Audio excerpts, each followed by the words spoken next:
Simmonds, Polaris. NewscomPresident Donald Trump's freewheeling press conference on Wednesday evening included a number of truly surprising moments, like when the president identified a reporter from a Kurdish news agency as Mr.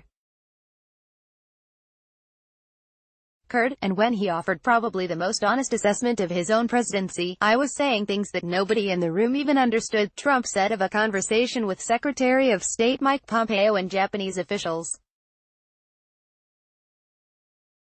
What's not surprising is that the press conference also contained a number of outright lies about the status of the Trump administration's trade policies, and the ways in which tariffs are affecting the domestic economy and America's relationship with key trading partners. It's not surprising because the Trump administration has spent months peddling misleading claims and outright fabrications. Trade wars are good and easy to win, to defend policies that are economically indefensible. This is the same man who, according to Bob Woodward's recently released book, couldn't even offer a solid explanation for why he wanted tariffs in the first place. "I just do," Trump reportedly told Gary Cohn, the White House's economic advisor. "I've had these views for 30 years. Here are the three biggest departures from reality," Trump offered on Wednesday. "A lot of money is coming into our coffers, and it's had no impact on absolutely, by the way, no impact on our economy, which I said it wouldn't." Trump is half right about the first part. Tariffs have brought more than $1.4 billion into the federal government because they are taxes. Those payments are being made by American importers, not by China. In fact, if the current set of tariffs remain in place for a full year, they will suck more money out of the economy than the major taxes included in the Affordable Care Act. The second clause is the big whopper here. Just hours before Trump's press conference on Wednesday, Ford CEO Jim Hackett said the tariffs were costing his company more than $1 billion in the form of higher prices for steel and aluminum, two things that you need a lot of if you want to build cars. Even though Ford sources most of its steel and aluminum in the United States, Hackett said, the tariffs on imported steel and aluminum were causing domestic producers to hike their prices as well. This is, well, exactly what everyone knew would happen when Trump slapped a 25% tariff on steel and a 10% tariff on aluminum earlier this year. But it's not just Ford paying the price. Businesses from coast to coast have announced plans to close, lay off workers, delay expansions, move overseas, or postpone investments because of the tariffs. While the economy as a whole continues to perform well, the tariffs are an undeniable drag on dynamism, and economists warn that the latest round of tariffs on Chinese imports could have a significant impact on consumers and retailers during the upcoming holiday season. And, of course, tariffs are meant to bend consumer behavior towards politically favored industries and firms. If tariffs truly were having no impact on the economy, they would be failing to achieve their one and only goal. Absolutely no impact. Absolutely false.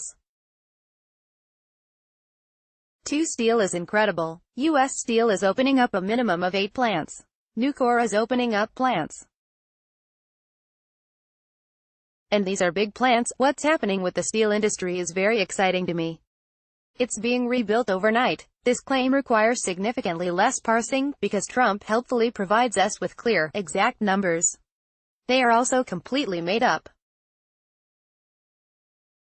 While some American steelmakers have announced plans to increase production at existing plants, there are no plans to build new steel plants, and even if there were, they aren't exactly the sort of thing that can be built overnight, or in the span of a few months. Trump has previously claimed that U.S. Steel would open 6 new plants because of the newfound success they are having under his trade policies. That was false. Then he started claiming that U.S. Steel would open 7 new plants.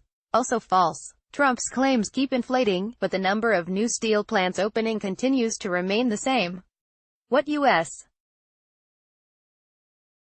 Steel and Nucor are doing is using their political influence to direct parts of the Trump administration's protectionism. Businesses affected by the steel and aluminum tariffs can appeal to the Commerce Department for waivers from those taxes, but both major American steelmakers seem to be using their influence to block waiver claims. Rep. Jackie Walorski, RIND, whose office has conducted a review of the waiver applications granted and denied by the Commerce Department, found that not a single application has been accepted if U.S.